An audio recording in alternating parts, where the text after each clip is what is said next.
quais receitas podem ser emitidas eletronicamente e o que diz a legislação vigente. Muita gente manda essa pergunta, a gente fez aqui um compilado de várias perguntas, tá? Então, vamos lá. A medida provisória, tá?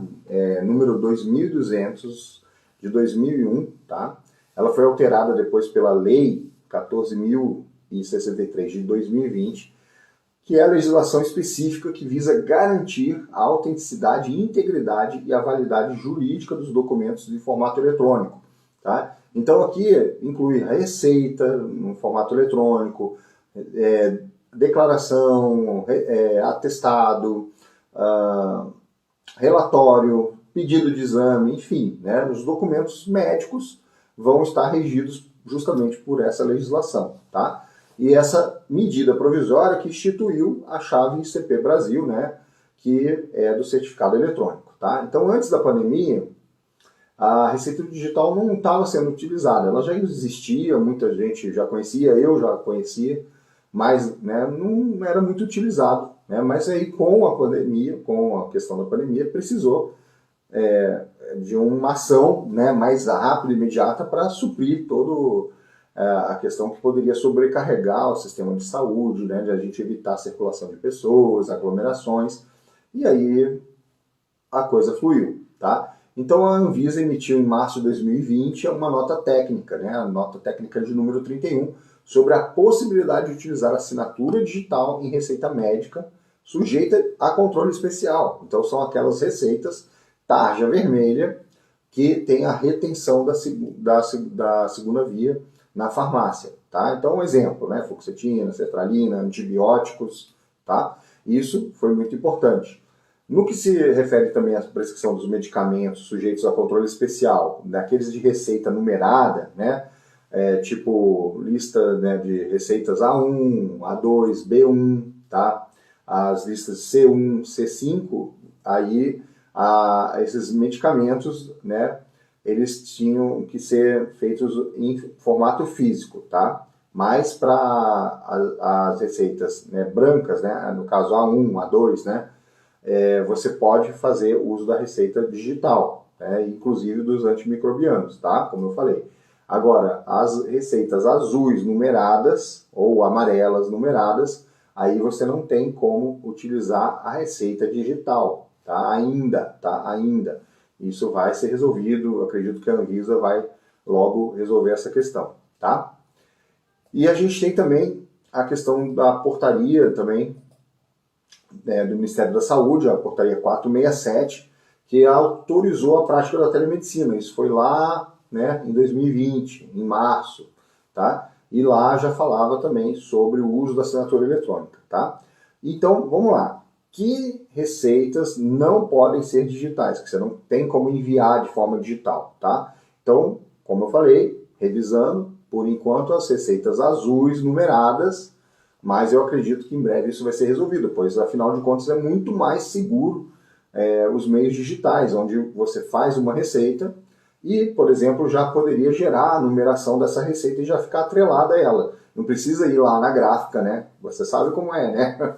Tem que ir lá na vigilância sanitária, pedir os números, depois ir na gráfica, e só pode ser na gráfica que pode fazer essas receitas, para imprimir vários blocos que às vezes você nem vai usar num período de 5 anos, vai sobrar bloco ainda, né? Dependendo da sua especialidade, mas você tem que ter, e aí você vai imprimir esses blocos e vai ter que guardar eles, né? Então, imagina, passando isso para o meio eletrônico, vai resolver muita coisa, né?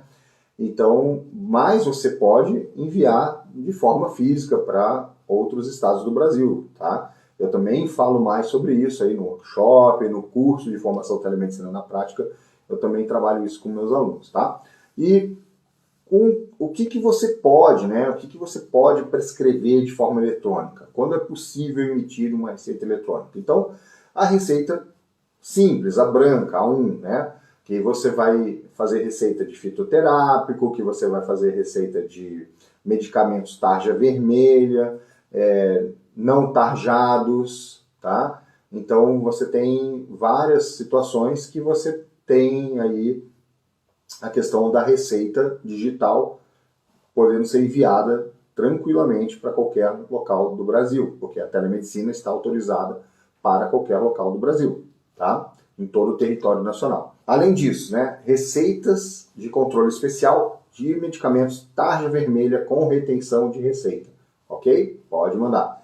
Atestado médico? Pode enviar. Claro que tudo depende também de algumas situações. Existem atestados que não podem ser emitidos em telemedicina e outros que podem, tá? Isso também trabalho, né, dentro do workshop, vou falar mais, no curso de telemedicina na prática, a gente também tem uma aula sobre isso, tá? Relatório médico, tá? Um relatório médico de paciente conhecido, que você já acompanha, é um documento, né? Então são documentos que você pode enviar de forma online, tá? Solicitação de exames, algum laudo, algum parecer técnico, né? Você pode emitir porque é um documento válido, tá? Porque vai ter uma assinatura eletrônica com certificado digital, tá? E aí uma questão que surgiu foi, né, sobre a segurança da receita digital. Veio essa pergunta até de um amigo, de uma aluna do curso de formação telemedicina na prática, ela trouxe pra gente, que ele perguntou para ela, mas não, né, ele falou que não tinha segurança, ele falou assim para ela, não tem segurança a receita digital, porque o paciente pode com a mesma receita comprar em várias farmácias diferentes, porque ele faz o download lá e vai numa farmácia, mostra a receita, vai em outra, mostra a receita, vai em outra, mostra a receita.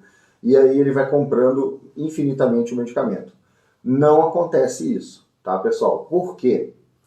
Quando você faz a receita digital, ela gera um token, tá? E aí o farmacêutico, quando recebe a receita, ele precisa fazer a dispensação do medicamento. E para ele dispensar esse medicamento, ele precisa preencher um formulário no site do Conselho Federal de Farmácia, em associação com o Conselho Federal de Medicina, onde ele vai lá e preenche os dados, principalmente das receitas controladas, que faz com que, após o preenchimento, ele dando ok e dispensando esse medicamento, aquela receita digital ela se torna inválida, tá? Então o paciente não vai poder comprar mais do que está ali na receita ou em outras farmácias diferentes, tá? Então ela é super segura nesse ponto também, tá? Então esse é o fluxo da receita, tá? Então o fluxo da receita é o seguinte, você manda para o paciente, ele recebe aquela receita, vai na farmácia, o farmacêutico responsável da farmácia vai ler o QR Code ou com o celular da farmácia ou com um leitor de QR Code próprio, ligado com o computador, onde vai acessar diretamente, né, esse site que vai fazer a validação da prescrição e também dar baixa nessa prescrição, né? E aí ela cancela, é atrelada ao CPF do paciente, e ela cancela aquela receita porque o medicamento já foi dispensado, ok? Então é mais seguro até do que a receita de papel, muito mais segura.